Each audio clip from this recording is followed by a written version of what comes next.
गुरुजी, हम जगह जगह देखते हैं लोग एक दूसरे को अंधभक्त कहते हैं, तो ये अंधभक्त किसको कहते हैं? तो देखिए, वैसे तो भक्त तो होता है कि जो बड़े होते हैं, अच्छे होते हैं, उनको यथावत स्वीकार करते हैं, किसी पे विश्वास करके चलते हैं, किन्हीं बातों पे, व्यक्तियों पे, ग्रंथों पे। तो उस पे विश्वास करने को भक्ति के नाम से हम बोलते हैं।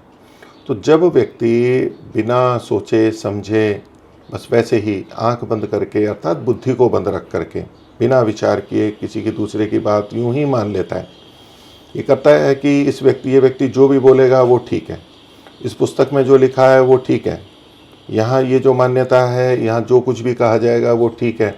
बिना विचारे जब हम किसी व्यक्ति का समर्थन करने लगते हैं, ऐसे विश्वास में चले जाते हैं, ऐसी भक्ति में चले जाते हैं, उसको अंधभक्ति कहते हैं।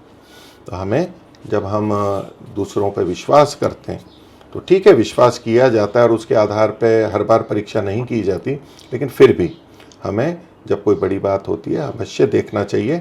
जब जब कोई व्यक्ति या बस घटना होती है, व्यक्ति के द्वारा उसका विचार करना चाहिए। जो ठीक है तो उसको ठीक कहें, गलत है उसको गलत कहें।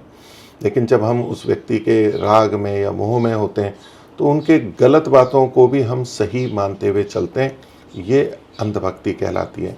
और ऐसे ही ग्रंथों का भी, कि हमें सदा विचार करके करना चाहिए। यद्यपि महापुरुष और ग्रंथ आदरणीय होते हैं, फिर भी हमारा अपना भी दायित्व है, क्या पता हमने गलत ढंग से समझ लिया हो। तो जब हम बुद्धिपूर्वक करते हैं तो हम सच्चे भक्त होते हैं। जब हम बुद्धिपूर्वक नहीं स्वीकार कर रहे होते, बस जो कह दिया स्वीकार लिया, विचारना नहीं, विचार का परिश्रम नहीं करना, तो फिर हम अंधभक्त कहलाते हैं। ओम।